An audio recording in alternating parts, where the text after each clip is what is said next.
Hello, everyone, and welcome to the First Impressions panel. My name is Jen Jumba. I am a librarian and manager of the Popular Department here on the main campus of Cleveland Public Library, and I'm so lucky to be moderating this session. And I think it's always so special to not only read, but then talk to debut writers.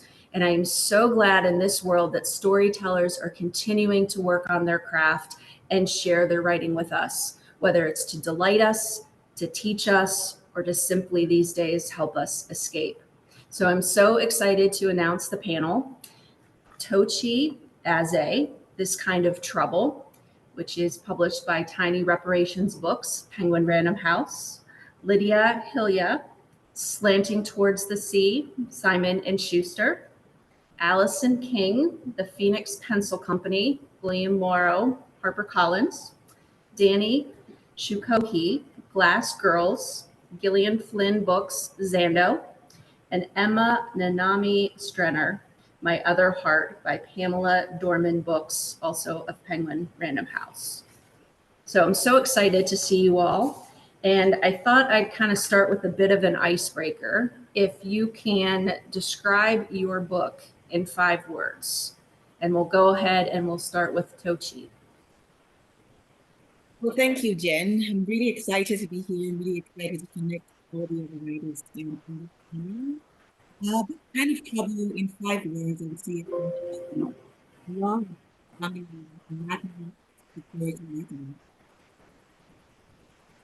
Ah, wonderful. How about you, Lidija?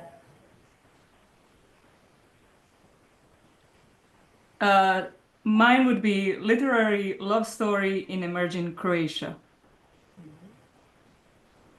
Awesome. Allison? Magic Pencils Revive Stories, Shanghai. Wonderful. This is so great. Having read the books, they're absolutely perfect. Danie? I would say Midwestern Witches Healed Generational Trauma.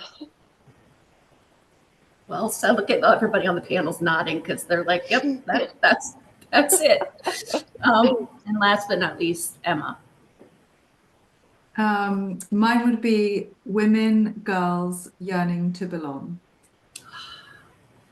Yes, these are absolutely wonderful stories, and I tell everybody who's watching and listening that you have to read the entire story. The 5 words, if that doesn't pique your curiosity, then this might not be the right panel, but super excited.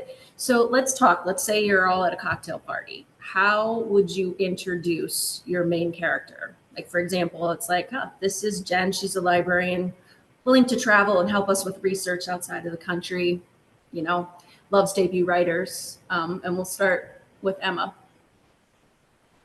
I have 2 equally important characters, so I'm afraid I'm gonna sort of double park. This is Kit.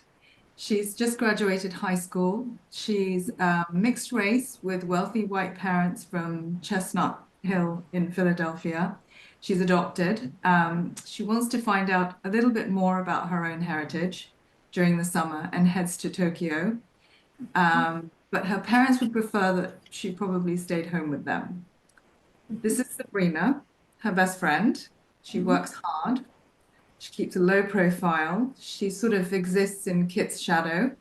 But with her friend gone all summer, she's finding friendships and mentors who are opening up new worlds to her, even though her own hopes to travel were dashed. Well said. How about you, Danie? My main character's name is Alice Hazerow. She is a Midwestern hairdresser and former child spirit medium who used to be a very badass witch in her teenage years. She loves lemon slices dipped in sugar, crime procedurals, and she's a survivor who's blocked out a massive amount of trauma in the attempts to carve out a new life. But when her sister shows back up, all that trauma comes with it, and she's brave enough to dig back in and try to heal. Well said. Allison. Yeah, I'm gonna copy Emma. I also have two main characters. So first we'll start with Monica. She's home for the semester to help take care of her grandparents. You should ask her about the journaling app she's working on. It sounds pretty cool. And this is her grandmother, Yoon. She used to run a pencil company in Shanghai and Taiwan during World War II. But uh, please be polite and do not ask her about the stars on her arm. Ooh, well said. Lydia. This is Ivona. She's a biological engineer, but she works at a stationery shop. You know how it is these days. You can find a job here if you don't have the good connections, at least here in Croatia. And so she divorced a couple of years back, and she moved in with her father, who had a stroke. So she's living with her dad and taking care of him. And her hobby is growing olives and making olive oil. And she's trained as a for sensory analysis of olive oils, and so that makes her kind of a olive oil sommelier of sorts. Well said. And Tochi. Margaret, she's a self-reliant foundation, the people she's fiercely loyal to her family. She's never like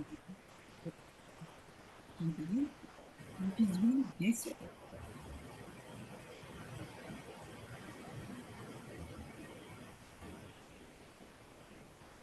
Yeah, Tochi, we're actually having a hard time hearing you. So is it possible you can try again? Sure. Can you hear me now? Yes, that's terrific. Thank you. So saying Margaret, my main character, Margaret, she's a single mother, self-realized single mother with a condition that appears to be schizophrenia. She's fiercely loyal to her family, her daughter, and her grandparents. She has several ideas as to what the source or the cause of her condition is. She's really obsessed about resolving this experience, and she really wants to protect her family from inheriting the trauma that she's carried her entire life. Yeah, thank you. I'm struck by all these stories. They're all seemingly different, unique settings, different settings across the world. And yet there's these common themes that emerge in these stories. And just hearing you all introduce your character and describe your book in 5 words. The other thing that was similar is your approach in terms of structure, in terms of telling the story from multiple points of view. Can you each talk a little bit about why you chose to structure your story this way? And we'll start with Lydia. So yeah, I started writing this novel when a friend, we're a part of a writing group, and so she said, let's share 500 words of our new work in progress, and I didn't have anything at the moment. So this idea of this woman longing for her ex-husband and also longing for a life that she should have but doesn't have came to me. And so this is the first scene in Slanting Towards the Sea, and it's remained always the same. It wasn't changed in the edits at all. And so as I was developing the story more, I realized that basically as much as the story had going forward, it had almost as much in the backstory. Because it was important to see how Ivona came to be the way she was, and how her life was stifled by the living in the country that's newly democratic, that's only developing and emerging from communism, and also what happened with her ex-husband and her, why they split up, because there's obviously so much love between them still. So it became clear that I had a lot more in the backstory than I originally intended. And so it became also obvious that I couldn't handle that through only through flashbacks, because it needed to be fleshed out in full scenes. And so, but the other problem became that somewhere mid story, the past reaches the present, and so the backstory tapers off. And so it would be weird that you have alternating chapters up until a point and then not going forward. So what struck me as I was writing is that each section of the backstory and then narrative going forward is tied to a certain character. There are four important characters: Ivona, her ex-husband, his new wife, and the new man in Ivona's life. And so as I was developing the story, it became obvious that each of them had a part, even though the story was told in Ivona's point of view from beginning to end. Yeah, I think that's one of the magical things about books, as opposed to some other art forms and storytelling, is that you really get to see that backstory and you get to see inside that character's head to know how those decisions they're making came to be, and without having that backstory, you just kind of look and they're very flat, very one-dimensional. So being able to add that texture of the past and the experiences, because basically, I think it's Allison's book, we are made of stories, and all of us have that life experience that we bring to the next step in our journey. So how about you, Allison, in terms of different points of view?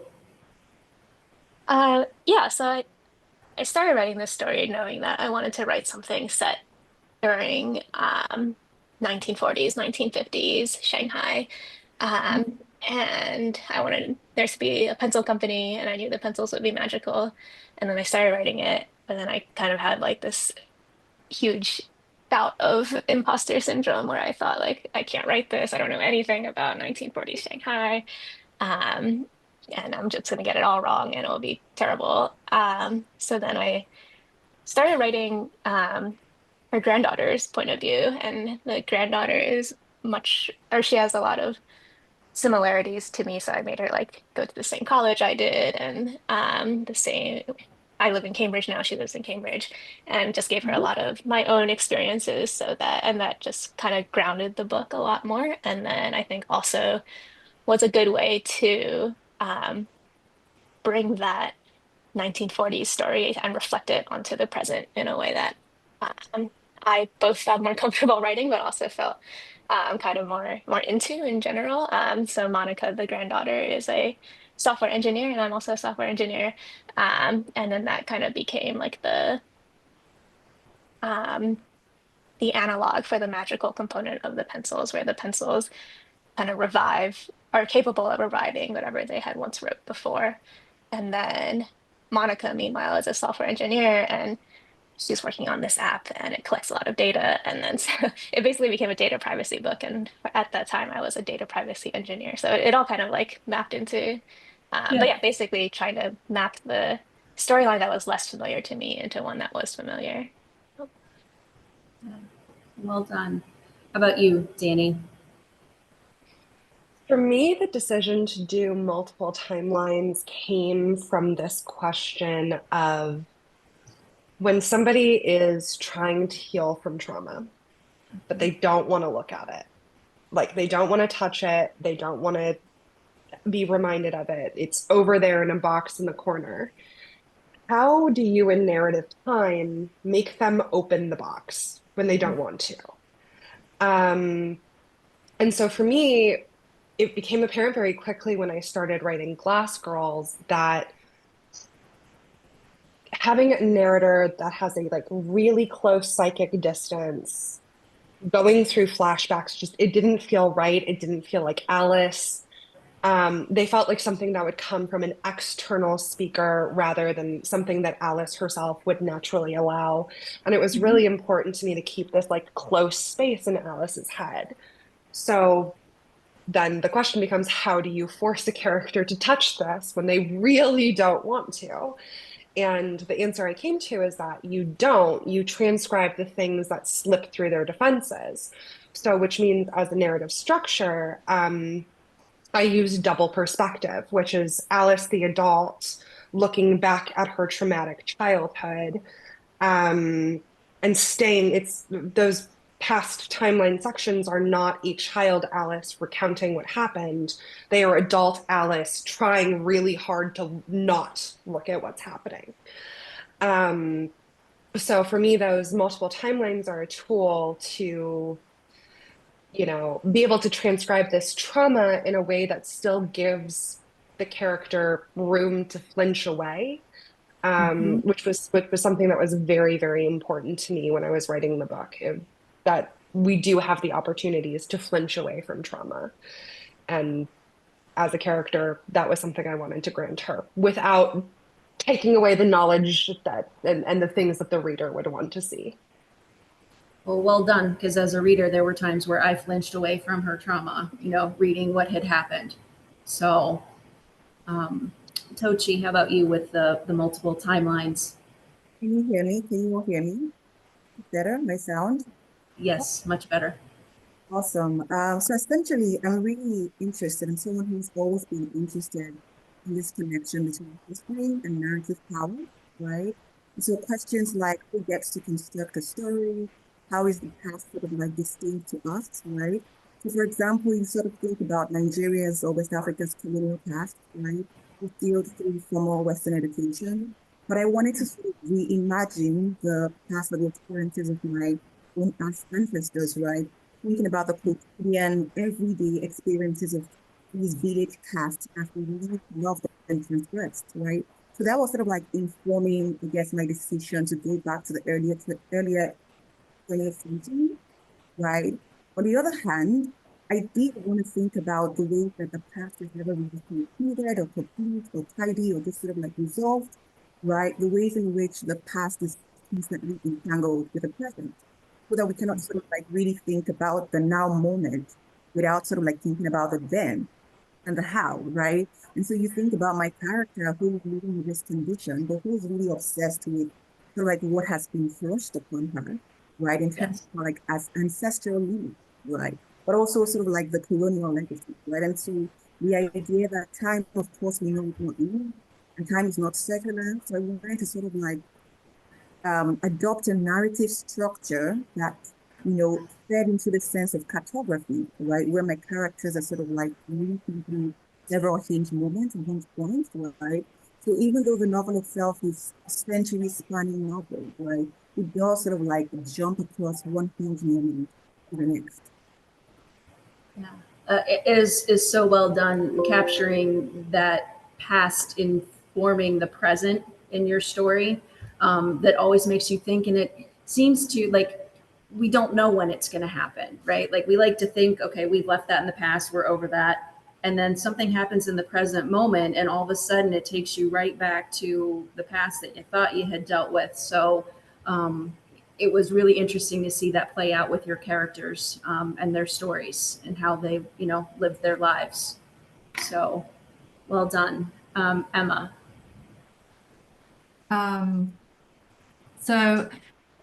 My Other Heart is a story that belongs in equal measure to Kit, Sabrina, and Mimi. So the novel opens with Mimi, a Vietnamese mother. It's 1998. She's in Philadelphia airport on her way back to Saigon, and she experiences this devastating loss. She's exhausted and takes her eye off her baby for a moment, the baby then disappears. And in a panic, she can't get any help. She's powerless because of language and a complete inability to advocate for herself. So she's sedated and deported. And this story follows her journey from this tragedy, and then her grief, and eventually a sort of spring of hope that she has that she might be reunited with her child again. So it made sense to then we had to sort of move forward 17 years on to meet the two main characters, the teenage girls, who are both on their quest to find their place in the world as well. And in terms of timeline, I always felt it was so important to see Mimi through the different stages of her grief on her journey, and eventually see her journey back to Philadelphia to try and find her child. That's the kind of through line of the book in a way. And then, you know, we see Kit, who's one of the characters, the adopted mixed race girl who sets off for the summer. But it was important to sort of keep going back to the past so that we could understand the brewing conflict and tension that sort of builds between her and her mother, because she wants to find out more about herself, between her and her friend, as sort of social nuance starts to become important in the friendship as well. And for Sabrina, who is, her mother is she has a single parent, she comes from a single parent household. Her mother's a Chinese immigrant who works as a janitor in the local school. She's also kind of trapped in this world, in the social confines of her existence here in Chestnut Hill, and this friendship she has with Kit. And I think that was important too, to sort of understand the dynamics of why she feels so trapped in this cultural clash she has with her conservative upbringing at home and this liberal education she's getting at this American school. So there was sort of so much sort of going back and forth to sort of understand, I suppose, what's shaped each character to get to the point where they all lead to coming face to face with one another. Yeah, well said. I talked about it a little bit before, is that these stories are different, set in different places, different characters. They're all described differently, but like the universal theme that kept coming up for me as I read all of these stories, which are remarkable, and you all need to go and make sure that you order them. They need to be on your shelves. You need to read them. Is the fact that it's about us. I think it's Brene Brown that says that human beings are wired for connection. And that's the thing that just struck me in each of your books, is your characters wanting that sense of belonging and feeling like they're from two different worlds that are kind of together but yet separate, and not quite knowing where they belong. Can you talk a little bit about why it was important to tell that part of the story? And we can start with Danie. I think with Alice, that feeling of coming, like she's really stuck between the person that she's become in her adult life and the person she was up until the age of 18, really steeped in this magical world, conducting seances, subject to a lot of her mother's control, who is a oracle who can see the future. And is subject to a lot of abuse. Her household growing up is very, very abusive. And so she has this sense of always having wanted to fit in with her family, and now that's gone, that's done. And she's moved into this more mundane sort of life that she feels like suits her better, but there's still those little pieces that are missing. There's those pieces of her that she can't merge together. And I think she has this sort of dual desire to be invisible and to be seen, in the sense that that comes from her relationship with her mother, where she's the golden child, and there's this very careful negotiation between acquiring praise and positive attention, and any attention at all representing a form of physical danger for her. So she's both craving that validation because validation is safety, and validation is giving her more privileges than her other two siblings. But she's also been taught from a very young age that attention is dangerous. Attention can bring terrible things down on you, like it has for her older sister. And this creates this kind of cognitive dissonance of desire to be seen and struggle to be recognized, while at the same time sort of living in the terror of the danger that she perceives as coming from being seen. Yeah, absolutely. That tension is palpable on the pages for each of your stories of, gosh, I want to be seen. No, I don't want to be seen. Yeah, I want to be here. No, I don't want to be here. And the thing that strikes me, it's regardless of age. I mean, your characters are a variety of ages. I mean, you think teens, in Emma's book, like that's kind of your coming of age. You're trying to figure out who you are and what you like and, that type of thing and where you're going to go. But it strikes any character, Allison, you have a younger main character contrasted with her grandmother in terms of where she fits in reconciling that relationship with her cousin.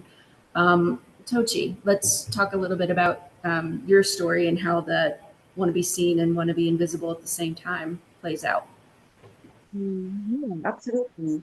For Margaret, I think the tension really is this sense of both objectivity and subjectivity, right? And so you have a sense in which Margaret has her own sort of like explanation or logic, right, behind her experiences, right? Her mental health condition, right? We also sort of like have the tension sort of like between tradition and modernity, right? Which sort of like grapples with the entire novel, right? And then sort of like, into like Christian inclination with the traditional ways of worship of our ancestors, right? And so Margaret is very much a character living in a liminal state, right?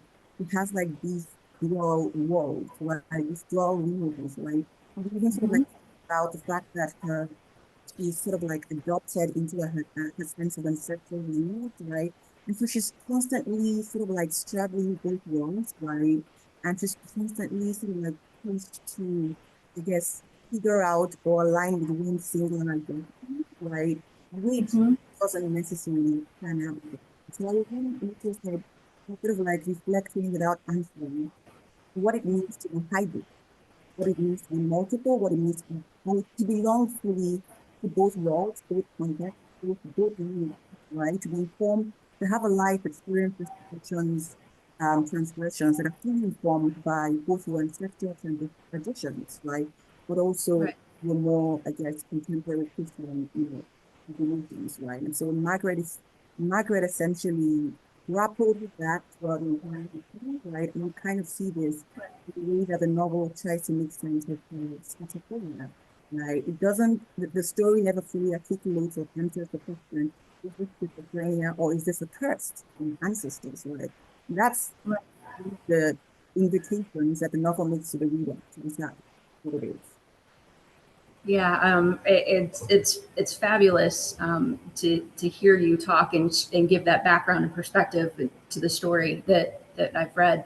And I'm struck by the fact that you use the word tradition, and I think that appears in all of these stories, the traditions that grew up with, and now you're in a different time period, and so there's almost a clash or a tension that exists between what's tradition and what is, I want to say, current day. And I mean, I'm always struck by why we can't still honor those traditions. I think they're just an important part of who we are and how we grow up.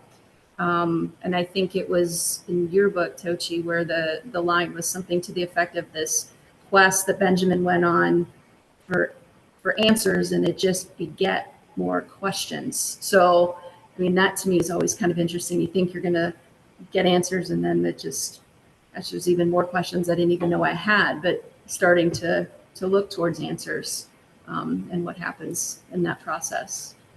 Lidija, how about you with?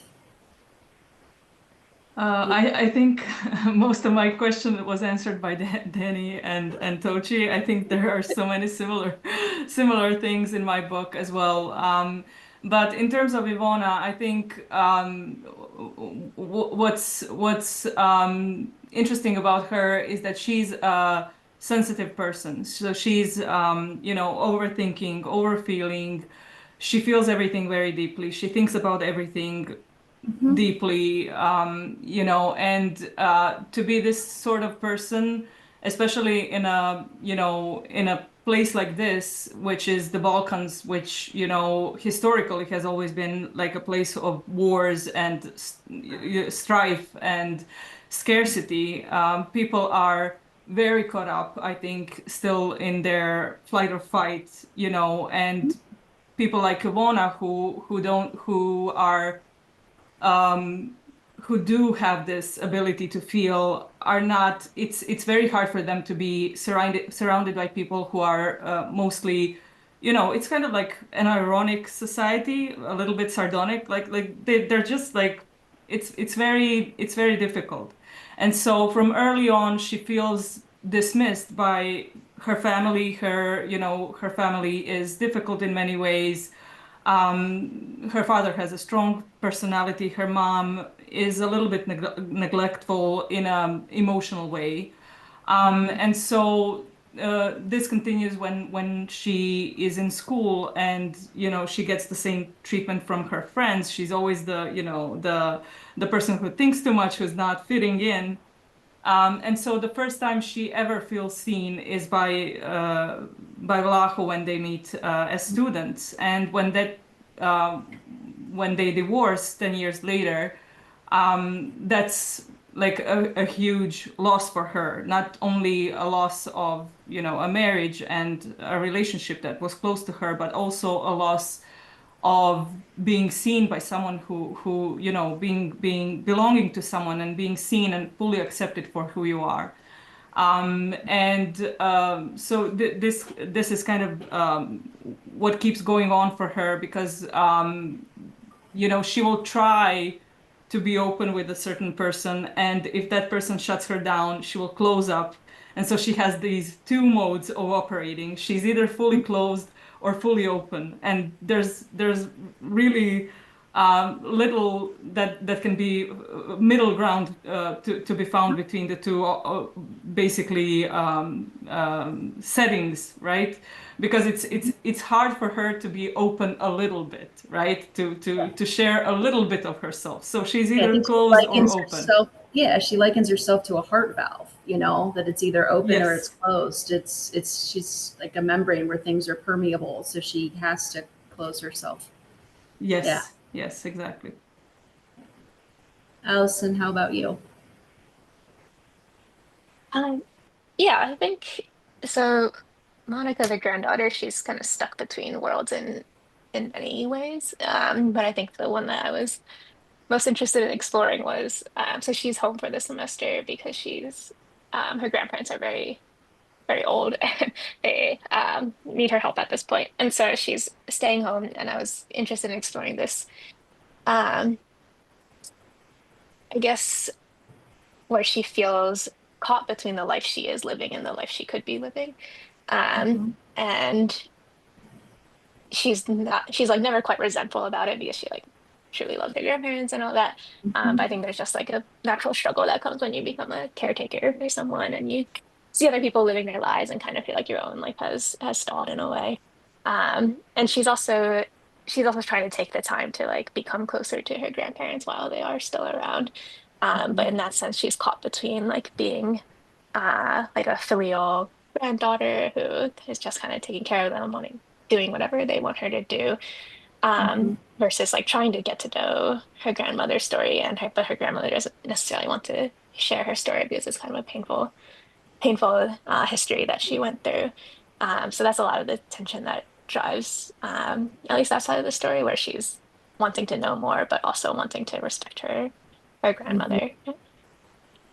Well, I'm glad she was diligent in her pursuit, because her grandmother's story is spectacular.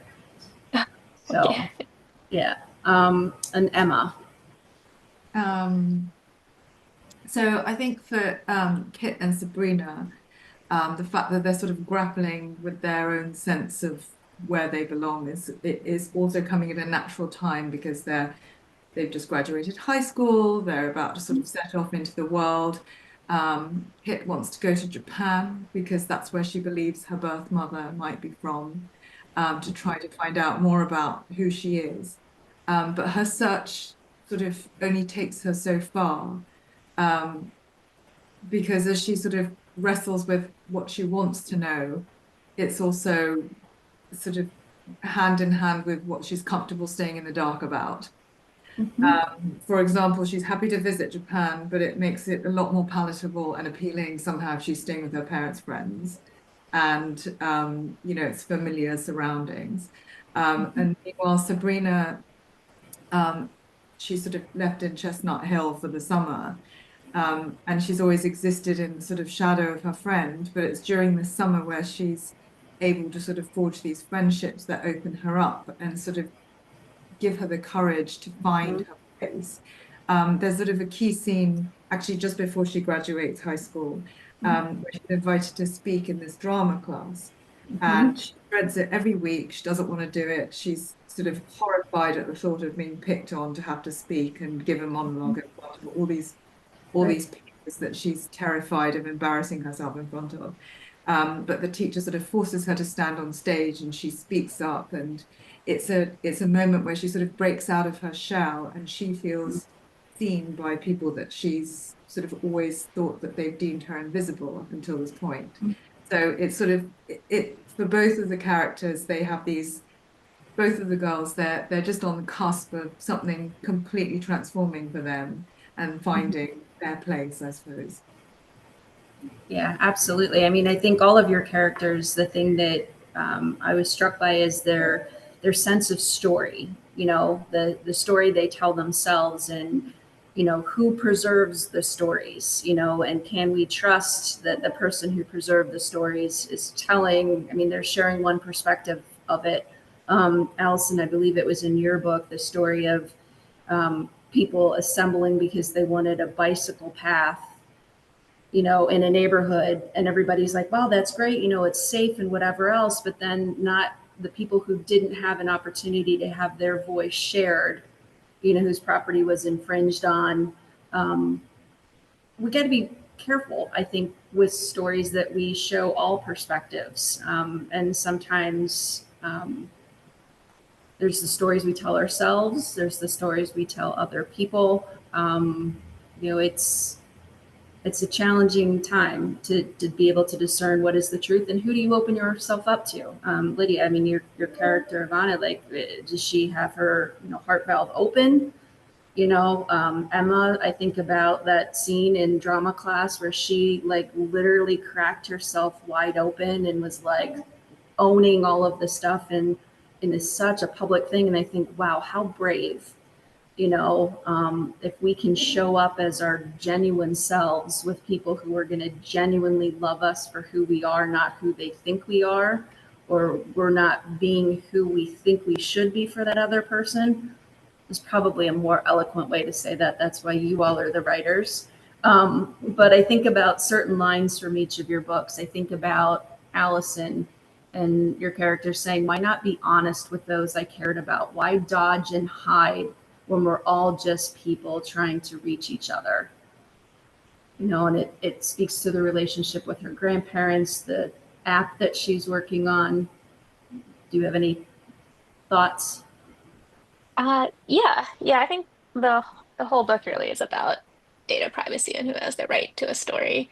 I think this is kind of a common thing that especially like children of immigrants run into, where at a certain point you realize that you don't know that much about your parents or your grandparents' lives, even if you are like you feel like you're really close with them, and even if they raised you, and you might say that they like made you who you are.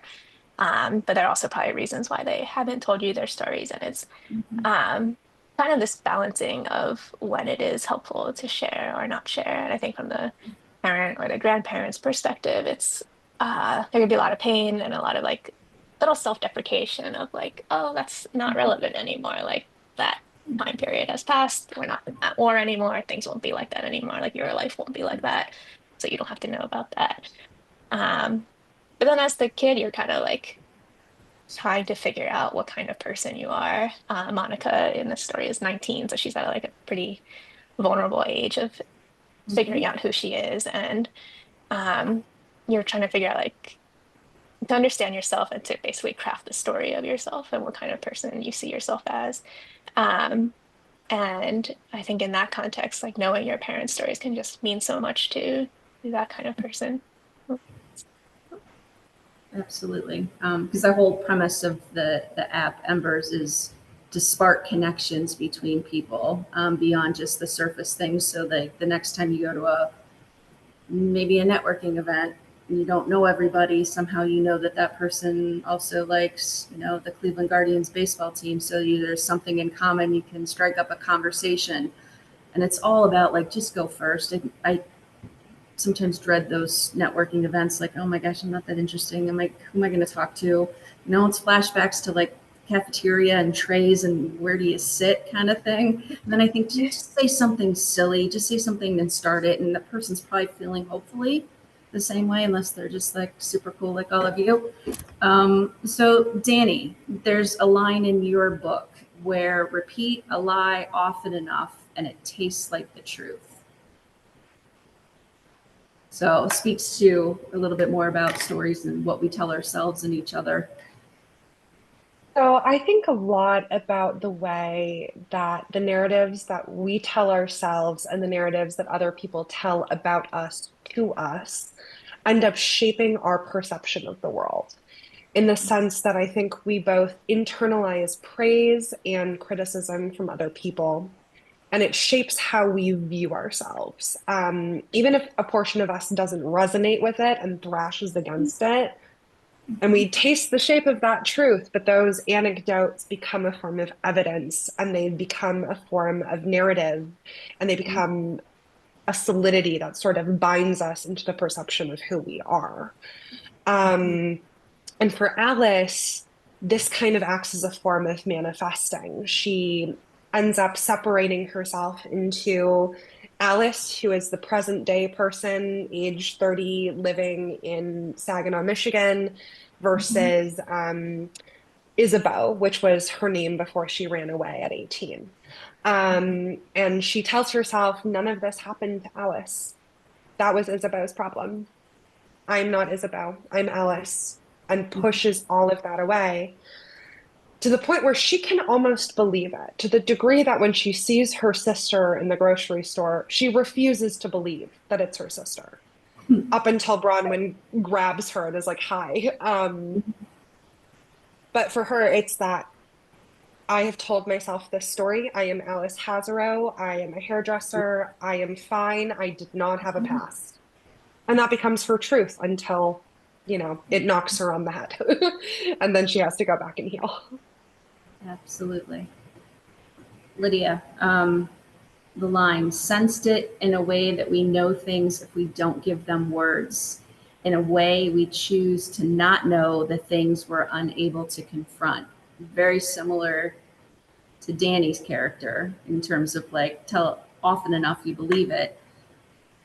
And talk a little bit about your character and that perspective. Yes, well, that sentence actually refers to not to Ivona, but to Vlaho. So he has also a space to grow in the novel.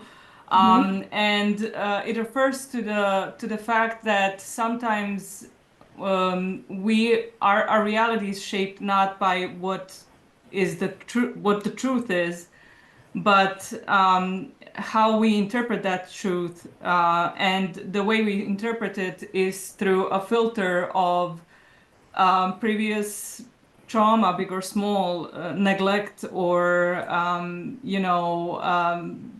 life experiences. And so sometimes it's not about you can believe that you have done everything in a certain way and believe that you have achieved, that it's the truth and that you were supposed to act a certain way.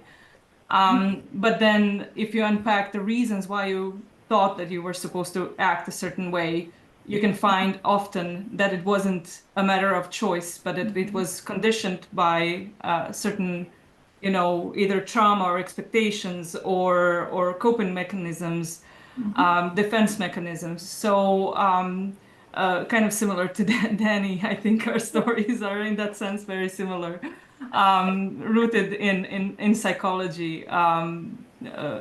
Just how our decisions are made and how our reality is shaped by what we have experienced, and not necessarily how other people experience the same thing.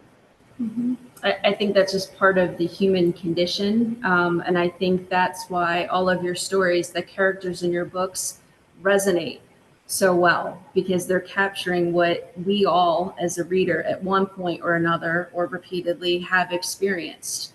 And a lot of times we read, to know we're not alone. And you all do a wonderful job capturing that sense of conflict and stories and narrative and how that informs our lives. Tochi, I'm thinking in particular about half of this whole business of happiness is a pretense anyway, and needless performance, that sense of performing your narrative. Can you talk a little bit about that? Yeah, that's actually from Benjamin, if I remember correctly. Mm-hmm. It's sort of like Margaret, a trained Eastern, who's also sort of like grappling with those things of distinct identity and cultural dislocation. And I think for me, I was really interested in the idea that only it's all your language that performs, right?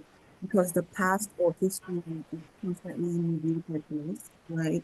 So it's mediated through language, right? It can never be complete, right? Or sort of like complete. I was sort of like interested in really to think about our stories as partial truths, right? And sort of like we don't have the full picture. For Benjamin, he didn't have the full picture. He had to go from another place of his father's dislocation, right? And he had to make it up along the way he went, right? So making up your sense of identity, your sense of self, your sense of belonging, right? There's a way in which we're sort of like constantly constructing, right? Which was very much the case with Benjamin, or the case with Margaret, right? And then if you think about a character like Priscilla, who was literally out of the story, right? So it comes from this idea that well, Benjamin's language, like history, no matter how concrete it appears, always took the shape of the fantastical, right? So one had to go investigate and think for themselves, right? So a character like Benjamin, the question sort of like is really a sense in which the archive is incomplete. Our sense of the stories are constantly misremembered or miscommunicated, right? And therefore have to like what we have and make it up along the way. Yeah, it's hard to believe we have like a minute left. Emma, I want you to be able to chime in real quick before we wrap up, because your line is, we believe what we want to about ourselves. Yes. Oh, wow. So I think this line especially applies to Kit, really. She's adopted. She wants to uncover the truth about herself, but it's sort of very much on the terms that she's told herself. Um, and I really wanted to explore the idea of sort of nature versus nurture and how much one's environment shapes your sense of belief about yourself. And I think that for Kit, that really resonates. And actually for Sabrina as well. You know, she has this conservative mother at home who's always telling her, you're a good girl, you're dutiful, you do all the things you're meant to. And actually Sabrina's sort of got this inner voice that's saying, actually, I really don't want to do all the things I'm told to, and I'm more than that. But I actually really love Lydia's quote, and I thought it was really apt for Kit's story. Of course, I can't steal it now, but I think it's exactly how she looks at her own origin story. You know, she wants it to be a certain shape. And if it's not, then maybe she's not willing to look at it so closely. So, yeah. Yeah, this time just absolutely flies by. So I want to say thank you to all of our speakers. Thank you to all of you who are watching and joining us. There's a short break, so go head to the exhibit hall, see what sponsors are giving away. And then thank you to this incredibly talented group of writers and their debut work. And if you're like me, you're already thinking about the patrons whose stories are going to resonate with these books. And so make sure that you hand sell out there. And I wish you all the best of luck. You all are absolutely amazing and my heroes. So thank you all so very, very much. Thank you.